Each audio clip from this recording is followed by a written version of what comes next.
Assalamualaikum viewers, welcome to Inaya's kitchen recipe. நம்ம சேனலை subscribe பண்ணலன்னா மறக்காமல் சப்ஸ்கிரைப் பண்ணுங்கள். பக்கத்தில் இருக்கிற பெல் பட்டனை கிளிக் பண்ணுங்கள். அப்போ தான் நான் டெய்லி போடுற வீடியோஸ் உங்களுக்கு வந்து சேரும். லைக் பண்ணுங்கள், கமெண்ட் பண்ணுங்கள், மறக்காமல் ஷேர் பண்ணுங்கள். Thank you viewers. இன்றைக்கி நம்ம இந்த 3 பொருளை வச்சுட்டு கரம் மசாலா தயாரிக்கலாம்.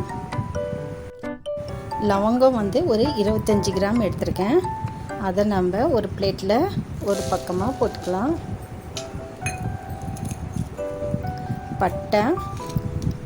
பட்டை வந்து 50 கிராம் எடுத்திருக்கேன். ஏலக்காவும் லவங்கமும் 25 எடுத்திருக்கேன். அப்போ பட்டை வந்து 50 கிராம் எடுத்துக்கணும். நீங்கள் இந்த கரம் மசாலா 10 கிராமாக கூட எடுத்துக்கலாம். 10 கிராம் லவங்கம், 10 கிராம் ஏலக்காய், 20 கிராம் பட்டை, அந்த மாதிரி கூட நீங்கள் எடுத்துகிட்டு நீங்கள் அரைச்சி வச்சுக்கலாம்.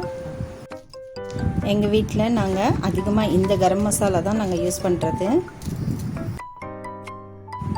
ஒரு அரை மணி நேரம் வெயிலில் வச்சுட்டு இதை நம்ம எடுத்துக்கலாம். இது எல்லா கிரேவிக்கும் யூஸ் பண்ணலாம், ரொம்ப நல்லாயிருக்கும்.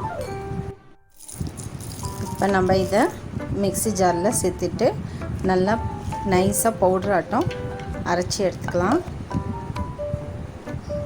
கொஞ்சம் வெயிலில் வச்சுட்டு நம்ம அந்த சூட்டோடு அரைச்சி எடுக்கிறதுனால பவுடர் நல்லா நைஸாக வரும்.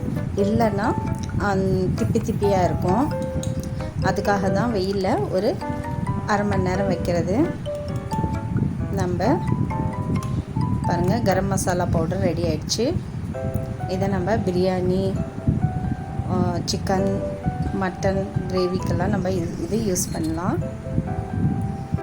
நீங்களும் இதை ட்ரை பண்ணுங்கள். Thank you viewers.